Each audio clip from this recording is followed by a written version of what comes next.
thank you, John M. Phillips, for joining us from Jacksonville. How are you, John? Good, thank you. Yes, it's a pleasure to have you. We have plenty to talk about. I'd love to hear about your role in the community in Jacksonville, how you've created a nice foothold there, some of the cases you have in the news, and some of your marketing efforts. But I think we have to start with the newsworthy items that everyone's kind of talking about and we know that the Tiger King is coming back here in October. The last we saw, Joe Exotic, he was in jail. And now we're kind of getting the update. I know you're a big part of that. Can you walk us through a little bit of kind of your role and how the litigation has progressed? Right. So my wife and I just sat on the couch like everybody else did back in March of 2020. And all of our friends were talking about and tweeting about Tiger King. And we'd put the little kids to bed and sneak in a couple of episodes. Well, it was crazy binge watching during COVID. And yeah, that's all it was. I think I tweeted at some point, all of these people need lawyers. You could have prevented a lot of this trouble if you just lawyered up. And, that's kind of how our business goes. We just, we might see a wreck as a personal injury lawyer or defense attorney. You might see a wreck, and the next thing you know, a couple months later, the insurance company or the person might be calling, or go into a CVS, and next thing you know, they're a client. And so I never would have expected that the kind of hit COVID series would be my life. But last August or so, we got a phone call and did some work on the Carol Baskin, Don Lewis side. Don Lewis was married to Carol Baskin, and he disappeared 23 years ago. And we did some work over there, and it got Joe's attention. And by January or February of 2021, he was emailing me from prison about every single day, several times a day, and said, come fly out to Texas, come fly out to Texas. Well, look, it's Joe Exotic. There was something in me that just wanted to go check it out. And, I sat in the prison waiting room, and here he comes, full mullet, and it was the guy on TV, but older and certainly not as healthy. And prison, 3 years in prison have been hard on him. And we spent, 2 hours or so just talking about his case and what was going on. And I felt like I could help, as a trial lawyer, I spent 10 years on the defense and 10 years on the plaintiff side. We do criminal defense as well. We're storytellers, and my gosh, he's got a story to tell. And so, February, March, April, we were just trying to get information. May, June, July, we actually had people starting to talk to us. In the last 3 months, we've uncovered quite a bit. And opened it up a little bit to Tiger King 2's cameras. It comes out November 17th. And it's rare that an attorney can actually participate in something like that, right? So it's you got work product privilege and attorney-client privilege and all the different things going on. But the world already knew one side of Joe's case. It was broadcast for all of us. What they didn't know was the truth. And so, certainly showing the truth to a judge or new jurors is important. But because the world got to know Joe Exotic and Carol Baskin and Jeff Lowe and all of them, they needed to know the other side of the story too. So we've shot with Tiger King, quite a bit. It's going to be interesting. We don't get to. It's not like a commercial. We don't get to see what the final cuts are. So, I've told people nobody really liked how they appeared in Tiger King 1. So we'll see, we'll see what happens with Tiger King 2, but it's been a fun adventure, and it's a really serious case of the Department of Justice, really wanting an outcome of a conviction, and got it by any means necessary. And certainly Joe had plenty of enemies that benefited from that. John, take us back to your first meeting in that jail cell. So you probably you've already seen the show. You've probably done your own due diligence to understand the case. But what was the interaction in person like? What were your impressions in jail? We just sat in a private room for an hour, and then we had a larger group meeting with some of his other counsel that had been there for a minute. But just me and him and my associate attorney Amy Hanna just met in this private room. And when you do some celebrity work or work of high profile litigation, at some point you just got to realize these are people too. We all know who they are, but sometimes that's a disadvantage because you got to factor all that out. Despite the guy I saw on television, he had a very different story, and honestly, it's hard to believe. It was hard to believe him saying, look, I was set up significantly, and you need to look here, here, and here, and you'll find out that I'm right and they're wrong. Well, I imagine just about everybody in prison has an innocence mentality, right? And Joe certainly did, but dang it, if he isn't right, we've had camera crews that have filmed with him for 5 or 6 years that were kind of convinced of a narrative that have said, holy expletive, you're right. And there's just, honestly, from a litigation standpoint, the trait that lawyers put aside all too much is just good old fashioned humanity and compassion. If you got the charisma to do the job, use it.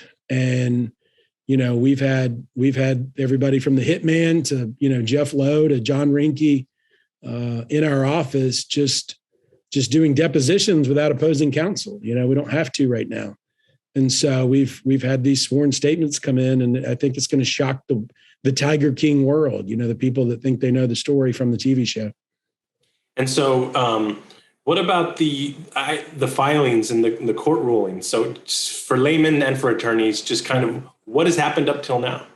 So we've only been in the case about 6 months, and the first 3, it was still up on appeal. And so the appeal came down and essentially said that the sentence was too high. So there's going to be a new sentencing, and he'll get a reduction from the 22 years he has. Now, we would love for it to be time served, but dropping something from 22 years to 3, it's a pretty good, difficult task. And so we've done our efforts to do that. But that was kind of round 1. Round 2, with all respect to the judge, he sat on Joe's case. He sat on 2 other civil cases involving Joe and Carol Baskin. And he just seems over it. He seems like he's got his narrative too, and he's made up his mind. And he said some things at sentencing that supported that. And so by the time we got involved, we filed a motion for disqualification, and that was denied this week, saying it was too late, which to some extent it was, right? We came in late, and unfortunately the public defender didn't preserve some of these issues, and that'll become an ineffective assistance of counsel issue down the road. So the motion to disqualify the judge, you mean, was correct? Yeah, I mean, it's there's plenty of judges in this courthouse. It's a federal courthouse, and there's plenty of judges, and we just wanted somebody that hadn't made up their mind and hadn't been exposed to 3 or 4 different cases involving Joe. And look, recusal by a federal judge is a difficult, if not impossible, task. But we had to preserve the rights for appeal and all that. So that was kind of phase 2. And now we're into phase 3, which is motions for new trial, motions to vacate the sentence, motions to completely overturn the conviction because of government misconduct, ineffective assistance of counsel, and brand new evidence. People have sat down with us and given us, literally right on my desk, there's an exclusive. Like, those are cell phones that witnesses have given me. I've never had a case where people are like, here, check my cell phone. It's, here, have my text messages that I've got. I mean, just right here, 3, 4, 5, 6, one of those is mine, seven cell phones that, Alan Glover and Jeff Lowe have given me, and James Garrettson. And so there's just tons of information on there.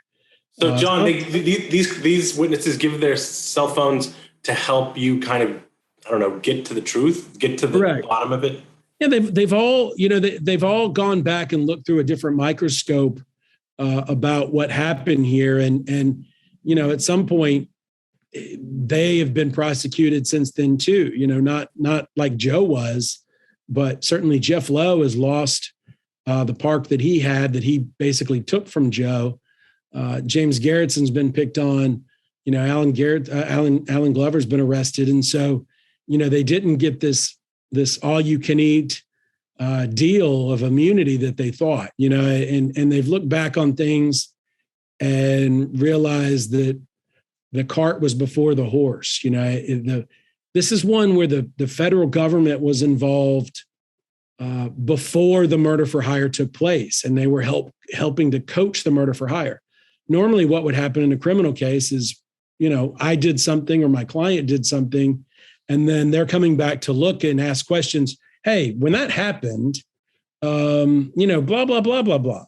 Well, this hasn't happened yet. And what we'd like to see said is this, this, this, and this. And a jury would like to hear this, this, and this. Well, to me, that's entrapment. And so we just want a judge and a new jury to look at it. And you never know what's going to happen in the justice system, but I do think it would be, equitable and justice to actually release this guy and what's happened to him is a crime in and of itself. Yeah. So that's how we left it, right? I guess we all left it on the show, was 22 years. And so that takes you aback when you've seen all those details. And I believe you said you won a motion to remand it to the sentencing judge to resentence him. Is that correct? Correct. There'll be a new sentencing coming up here any minute. In federal jurisprudence, it's any minute is any month. But that's next. Joe has a book coming out in November that he's actually written from prison. And Tiger King 2 comes out. And, we've got to have our motions generally filed before that. We don't care about that stuff really. But on the same token, I don't want people to think I got ideas from a docuseries. We know the facts. They're coming to us to get, the facts, and it's a unique role as a lawyer that does high profile litigation and media so much, because you've got to keep all these ethics rules in mind, every word you say. Absolutely. And then, so how did you have to navigate the cameras of the docuseries? You alluded to kind of ethics and protecting your attorney-client privileges, et cetera. That must have been challenging with the cameras. It was. It always is. In this case, obviously I've got a client that's highly motivated and actually, interviewed a lawyer that could handle this stuff. He wanted somebody who would speak his mind to the outside world, particularly since he can't. He has limited phone calls, limited access, and so he needs a mouthpiece outside that isn't.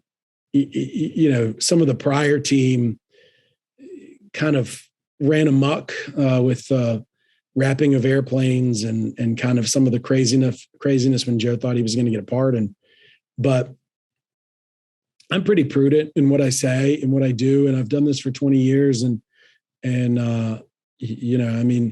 it's, you've got to realize that particularly in a case where you're, the young kids would say throwing shade, but you're making accusations about federal agents and the federal government.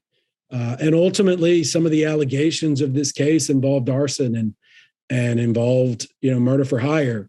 This isn't a joke, this is serious. And so, we you've got to find, Joe found somebody that can kind of do both, that can sit down and tell his story, but, keep the cards pretty close to the vest and not reveal anything, until it's appropriate to do so.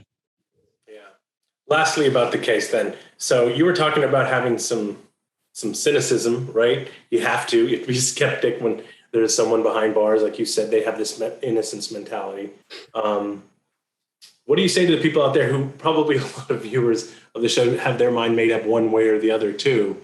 What should they know as far as like where we're going from here from a legal standpoint? Yeah, it's okay. It's okay to be a fan. I still am. One of my friends this weekend picked up one of the kind of stand-up cardboard cutouts of Joe and brought it to my front porch when I wasn't there. And it's right outside my office. And, it's okay to kind of be a fan and watch it unfold as TV does. I encourage that, but people also need to realize reality television is not reality television. There's so many producers that want a narrative told or to stoke entertainment value. And I guess, look at me, I've represented, Omarosa, Manigault Newman and Joe Exotic and others. And who are two more, reality show built personalities than Omarosa and Joe. And I've gotten to know both of them pretty deeply. Joe and I've had a lot of phone calls and a lot of emails, but only 5 or 6 meetings. And Omarosa, has had dinners with my family. But, you realize that we're all people, and you can think of Omarosa, for instance, as the evil nemesis to, on Celebrity Apprentice or Apprentice, or think of Joe as this, gun-toting, hard exterior, hard on people cowboy. And that is a side of both of them, but they're both pretty tender people, and as these things unfold, particularly related to Tiger King, I think people are going to understand that, look, we're not one dimensional, and Joe is the way he is because of how his parents and family treated him and how people wanted him to look. And certainly when you have suspect people around you, you're easier to manipulate. And it's without revealing too much, I think I don't know that as many people are going to watch Tiger King 2 as watch Tiger King 1, because A, it's a sequel, B, we're not on lockdown. But it's going to be altogether different and pretty fascinating as a storyteller and as, a kind of psychological evaluation into the human condition. Absolutely. And we can keep our eyes out for you. You'll make an appearance here or there. Yeah, I have a feeling you're gonna see a lot of this old guy. Nice. Well, with that, let's segue over to the case you just alluded to. So for those who don't know, Omarosa was one of Trump's inner circle while he was in the White House, and she wrote a book, and I'll let you catch us up on the details and a little bit about your role with the litigation there. Yeah. So I met Omarosa back in 2013. We did a show together, and we were commenting on Trayvon Martin and my client that was similar to Trayvon Martin, Jordan Davis, who was shot and killed over loud music. And Omarosa actually lost her brother to murder. And so we just kind of became acquaintances. And then she started dating and married a local pastor from here in Jacksonville, Florida. And we just became more and more friends. And as she was having issues at the White House, she reached out and, got fired, as everybody kind of would probably hearken back to 2018 and remember. And then she simply just wanted to write a book. And the day her book was set to be released, Donald Trump and the Trump campaign filed an arbitration action saying that she had signed a non-disclosure agreement, and therefore everything potentially in any way confidential or defamatory or even derogatory should be shut down and ask for millions of dollars in damages. And they tried to stop her book, but you can't do that under the First Amendment. And then like she went on a Big Brother, and like she said comments about not wanting to vote for Donald Trump in the reelection, and a comment, "Not my circus, not my monkeys," trying to distance herself from them. And they literally sued her for that. Not my circus, not my monkeys, a matter of opinion. And they just, Trump has been effective in using campaign funds. It's other people's money, millions and millions of dollars, if not hundreds of millions of dollars of other people's money, donations to fund lawyers and to prop up, non-disclosure agreements that we knew from day one were overbroad under New York law and most states' law. And, we're brought into arbitration. It takes a while. We finally got up to a hearing in New York City right before COVID, right before Tiger King. But it was like January, February of 2020. And I think it was February because I remember kind of hearing about COVID, but it really wasn't a threat yet. And we won. And that all of the counts were dismissed back in February of 2020. And then apparently they had a paralegal that was keeping track of every other comment. And so they amended and added like 200 more comments that she had made. And they said were derogatory or disparaging. And so off we went to depositions. And once depositions finally ended and COVID allowed us to kind of resume litigation, we were able to get summary judgment yesterday. So it's done. She beat Trump. The apprentice, beat the boss, which she's super stoked about. We're super stoked about. When you start your career as a kind of young, underestimated, underappreciated lawyer, and you have the opportunity to free Joe Exotic and beat the president, you probably did okay. Yeah. And that's been the fun part of our practice, is it's just kind of developed organically. And again, it goes back to what I was saying earlier. When you treat people well and you just kind of, you just live a down to earth, friendly, kind life, even as a lawyer, and you realize people don't want to talk in legalese, they don't understand it, and they're intimidated in a situation, and you work hard to just try to be compassionate or empathetic and explain things in language everybody can understand, you'll do a little better. It depends on who's on the other side of the table. If your clients are lawyers, it's different. But with normal people, you got to be a normal person. Yeah, that's a hell of a year, huh? Too big. It has been. There's another one that we can't announce yet. That's one of these stunt shows that injured somebody. It's all fun to laugh at one of these, America's Funniest Home Video, ridiculous jackass type shows. But, when it causes a brain injury, it's serious. And so we've been brought in as counsel for that one. And between, filming for Tiger King, dealing with Joe, having the success we've had, getting a summary judgment against the president and his campaign, it's been 2 months, and it's been wild and crazy, and surreal. Just kind of just waking up, seeing the news today that we beat the president as a a guy that's always been underestimated is fun.